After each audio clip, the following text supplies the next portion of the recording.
Good evening.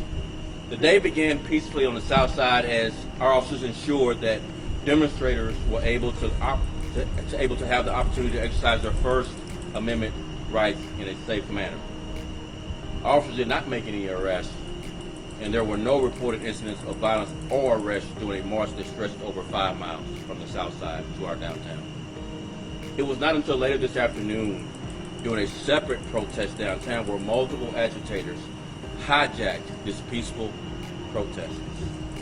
This group deployed large black umbrellas, changed their appearance, and began pushing our officers and eventually assaulting them. To protect the peaceful protesters as well as their fellow officers, our officers responded proportionately to get the situation under control. As a result of their violent criminal acts, Chicago PD made 24 total arrests, including 4 for felonies, aggravated battery on police officers. In addition, 17 officers were being treated for non-life-threatening injuries due to being assaulted and maced by skateboards, bottles, bicycles, and other projectiles.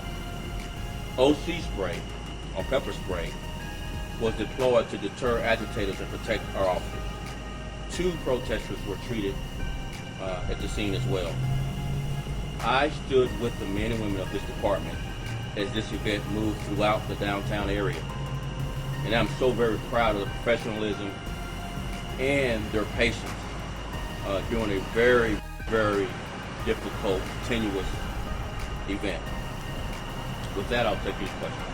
Superintendent, would you just speak, you talked to us yesterday about what you said would be a new strategy.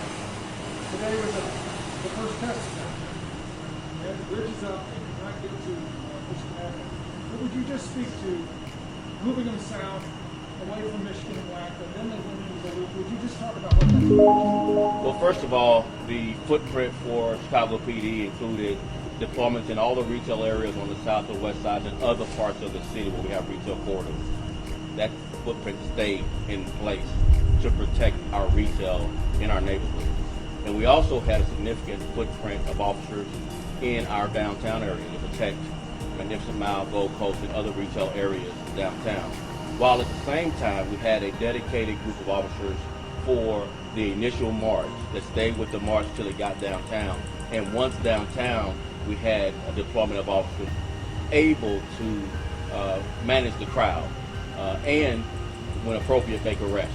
What was the strategy of moving them south when they eventually worked their way? Number one, the crowd moved and we just tried to trail along to the point where it became confrontational and it began assaulting our officers is when we moved the crowd and eventually it dissipated.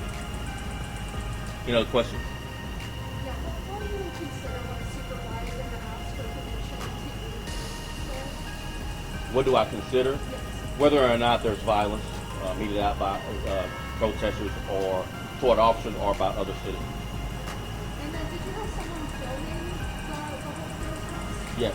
And then what did the agencies come down to? And especially for the end, there was an officer filming the protest and what is that for? To support any investigations that might come out of the actions of protesters or officers. Okay.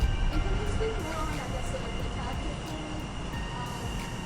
plans prior to the protest? What do you mean? Officers, how deployed, the type of officers? Well, we're not going to share how many officers.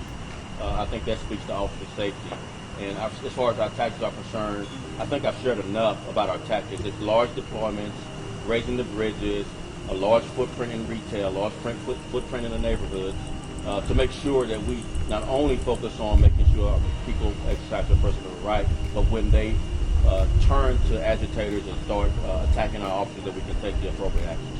Thank you. Thank you very much. You spoke about injuries. What was the nature of the injuries? We heard there was some broken bone. We had an officer with injured hand, likely need to be x-rayed to make sure it's not broken. But most of it is just bumps and bruises. A lot of officers were maced. A lot of officers were hit with one particular one caught on video that we'll be releasing tomorrow is an officer was just beat in the head with a skateboard, repeated. And it is clear that was the intent of these agitators. When you say maced, what does that mean? Demonstrators have mace, but if you keep Yes, up with them, yes, it's good. Okay. yes, both. No, demonstrators have mace as well. And then towards the end of the law discussion. You've had a lot of questions. This is the last one for you. Okay. All right. I'm just doing my job. No, you did everybody else's job too. So, but go ahead. They can speak up. Yes. So the laws of dispersals that were done at the end, was that done so CPD could arrest people for this? Absolutely not. This was, arrests were only made when violent acts were meted out on police officers. Thank you very much.